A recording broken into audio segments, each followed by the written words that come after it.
everyone, what's up, what's up, what's up? It's your girl Renee Nicole, and I am back with another review of our show, Queen Sugar. Sorry guys, I missed you guys last week, but we are back to talk about episode 3 of season 6.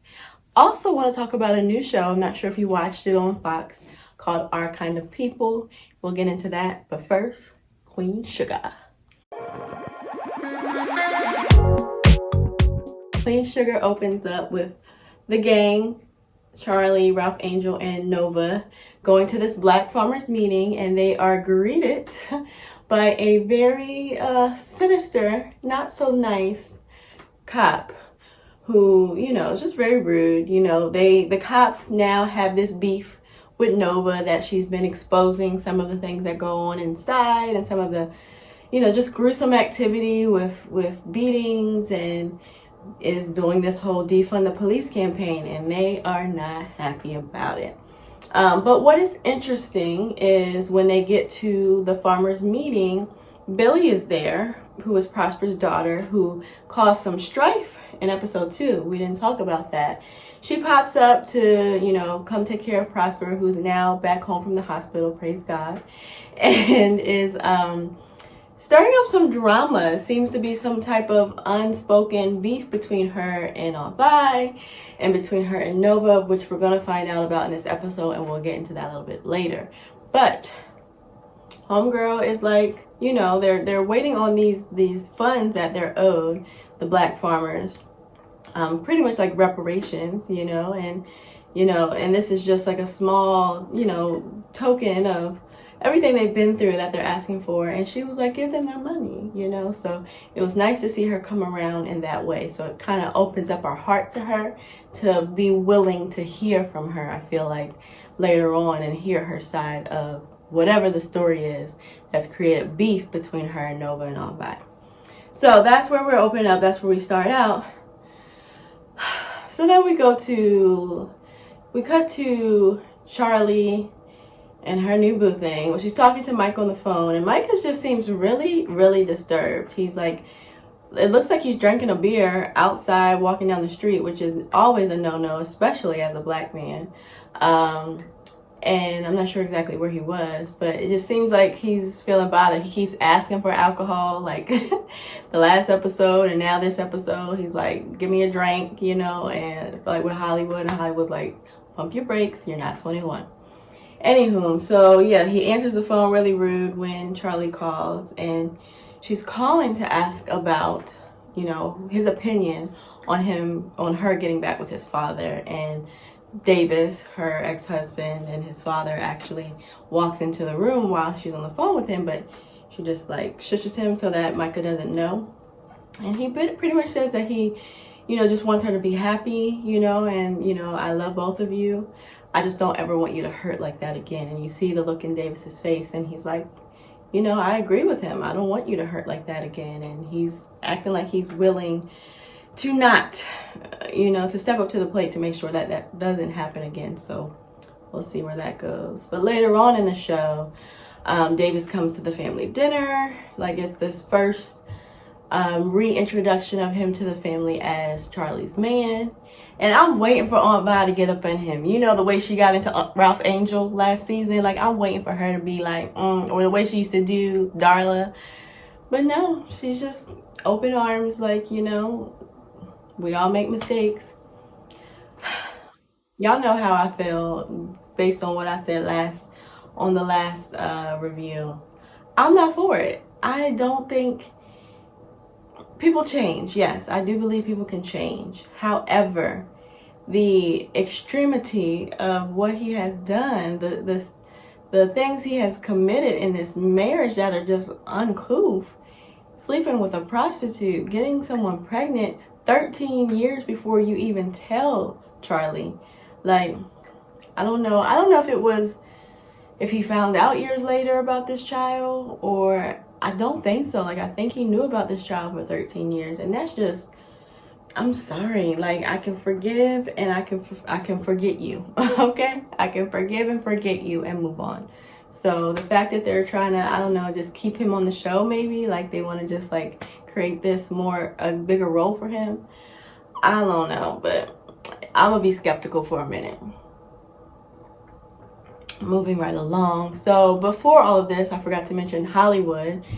I think that's the first thing. Hollywood catches on Vi. It's like, what's up? What you doing? You up to something? So she's like, look, let me give in. She takes him to the motel.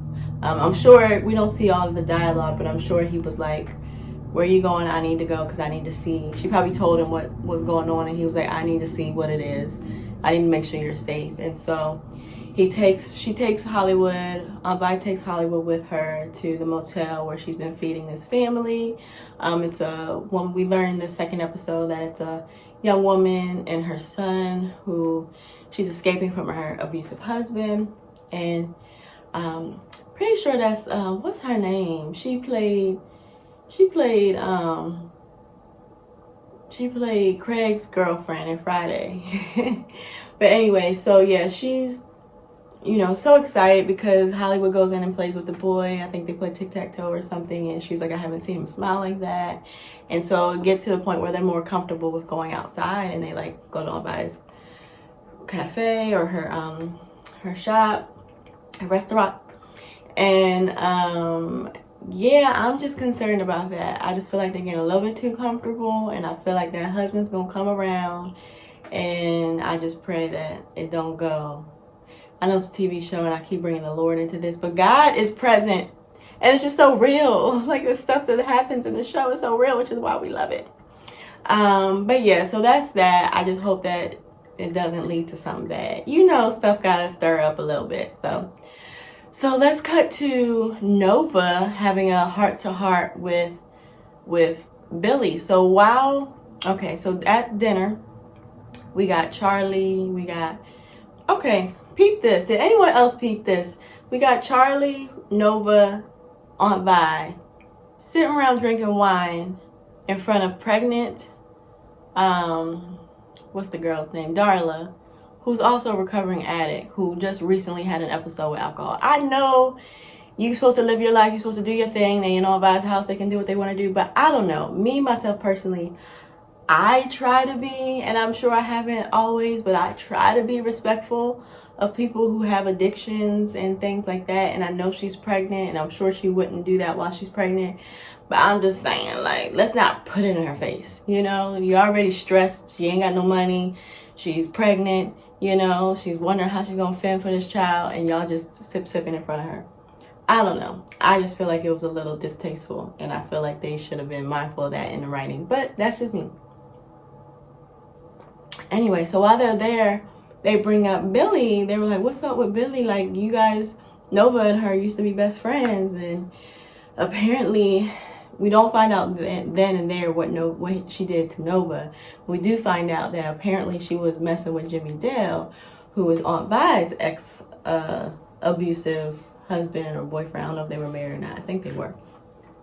Anyway, so that's questionable because Jimmy Dale's old, and it's like, really? And Billy's a very young, attractive woman, you know? So it's like, okay. So let's get to the bottom of that, right? And so we do get to the bottom of that when Nova and her have a heart-to-heart.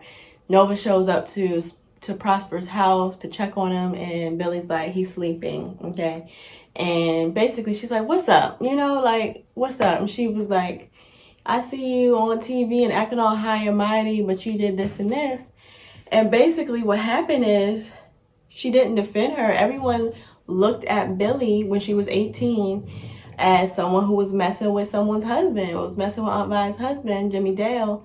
And she was like, do you think I really wanted that? Do you think that this was something I agreed to? Basically, she's saying she was raped. She was raped by Jimmy Dale, and Jimmy Dale was going around telling everyone how good she was in bed. Like, gross. That man is gross. Like, what's his name? David Alan Grier. When he plays that role, you believe him. He looks gruesome in that role, and he does such a good job. So yeah. So to come to find out, she was raped by Jimmy Dale. All this time, she's got this rumor attached to her name, because Nova was like, oh, so the rumor's true. She was like, are you kidding me? Do you really think, you know? And so her issue was that this rumor was created about her. her own dad didn't believe her, and that's why she kind of had some beef between her dad. And she was like, as soon as she got out of high school, she was like, I'm out of here, deuces, I'm getting out of here. And then she says the one person who I think might have believed me was your father, Nova's father. She went and talked to him, Mr. Bordelon, and he accepted her. But in that, she was like, man, he's such a loving, understanding father. She got jealous, especially considering the fact that Nova wasn't a good friend to her when she was going through this. So she revealed to him that she liked girls. Because, you know, Nova be tithering and tathering. You know, I guess she's bisexual. And so she is bisexual, I assume. But she, Nova all this time believed that she just revealed it to her and said, I mean, to him, just because, to be spiteful, and saying that, she said that he never looked at me the same way after that, and said that I was, basically she said that Billy said that, that she questioned Nova's soul or something like that. She has issues with her soul because she's messing with women. And so this big unveiling all this time, if they had just had this conversation as youngsters, could have been avoided, you know. And Aunt Vi, I'm really curious to see how that conversation goes once Aunt Vi finds out and discovers she knows how Jimmy Dell is. Like, I'm surprised she even believed that mess. So, because she was hurt by it, like she felt a way about Billy. So the juice is juicy. Okay, later on we get to the root of what's going on with Micah. Micah is having like flashbacks of, you know, anytime he sees a cop, he's just like, he's got PTSD pretty much because of what he went through with the cops. And was that season 1? I think that was season 1 when he was driving a nice car, got pulled over. And we find out later on in the season or another season that the cop not only like pulled him over, but I think he took him to an alley or somewhere and put a gun. He pulled a trigger on him, but I guess there weren't any bullets. And so, yeah, that's traumatizing.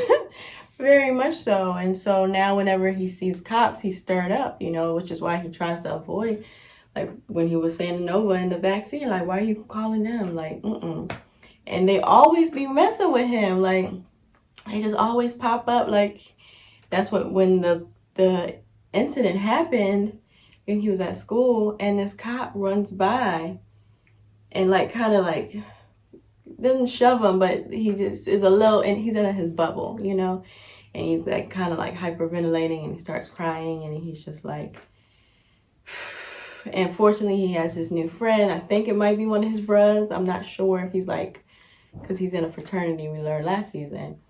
But anyway, he was kind of there for him and helps him to like breathe through it. And so I'm interested to see just how he heals from that. I know that that's got to be a traumatizing thing when you see your life flash before your eyes. And it's so, I just love this show and how it captures what's going on in the Deep South, but what's going on everywhere, you know, like it's something that's been going on and it's never stopped, you know, but we're seeing it a lot more now because of social media. So it's really, really a really great portrayal of a terrible situation that we were dealt, and we still go through it. We're going through it now with the Haitians that are trying to escape the terrible things that are going on in Haiti between their president being assassinated, the earthquake, and just so many natural disasters.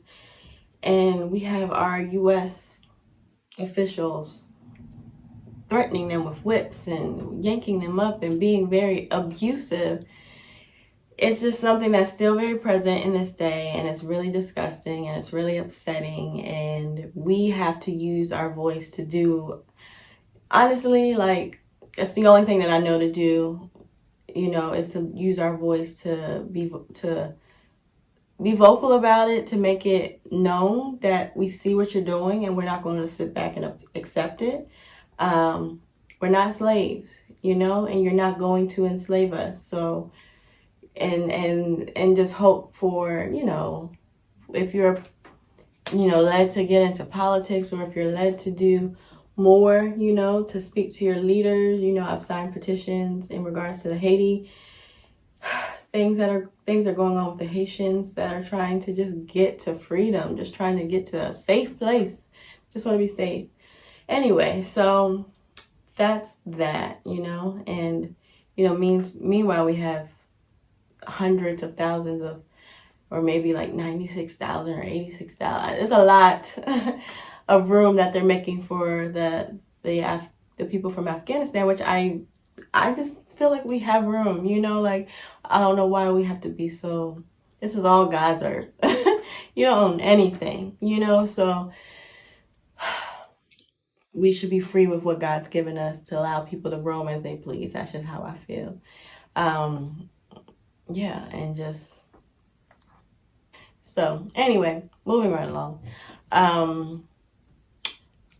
So that's that. I think that we are going to see a lot of twists and a lot of turns. We see a little bit of chemistry between Nova and her new neighbor. This guy seems like he's on her intellectual level, but still likes to have fun like she does. So I think that it's a much better look than any of the other guys that she's dealt with in the past. And let me tell you, Nova gonna find her a boo. Okay, Nova done, how many people has Nova been with since this show started? I'm like, can I find someone that quickly? Like, can someone move in next door to me that's fine and handsome and knows how to hold a conversation? I'm moving right along. I'm interested in the show. It's got me, the first episode I was like, but now I'm like, it's got me back hooked as it always has. Like I said, it's the only show that I've watched for 6 seasons or watched every season and want to see the next episode. Like, I'm excited for it. I'm ready for it. And yeah, I'm really, really excited to see where it goes. The next show we're going to talk about premiered on Tuesday night on Fox, and that is Our Kind of People, which is a new drama, which I believe is by Lee Daniels, who is also behind The Butler, behind Empire.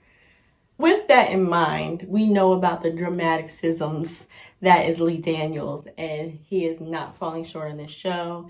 I think it might be a little bit too dramatic for me. It's giving me soap opera. It's giving me like just melodramatic, and so I don't know if it's a show that I'll be hooked to forever, but I am going to give it a shot, at least for this first season, because I love the actors that are on this show. We have YAYA DACOSTA, we have Morris Chestnut, who is a legend. We have, oh man, I'm going to drop her name here because I don't want to disrespect her, but she played William's girlfriend in Girlfriends, and she just plays that role so well. She's playing that classy, bougie, stuck-up role again, and I'm excited to see that with her. But you can still see that she has a soft side. You can still see that she has a heart. And the young woman that plays her daughter, I can't think of her name either, but I just watched an old cheesy TV movie that she was in, and she played well in that role too. Man, I'm gonna drop the movie and all that right here somewhere. And then who else is in it? Lance Gross. Okay, he ain't hard to look at. So yeah, it's going to be a fun and interesting show. Yaya's character Angela is moving to Oak Bluffs, which is a neighborhood in you know, where the president and them always be going to vacation, where Barack and them used to be all the time. And where Jumping the Broom was, Martha's Vineyard. So they're out there in Martha's Vineyard. Oh, and then of course Joe Morton, who plays that conniving crazy daddy role well. We know him from Scandal, and we know him from back in the day. But yeah, so it's gonna be drama. Okay, if you're looking for drama, that's what this show's gonna bring.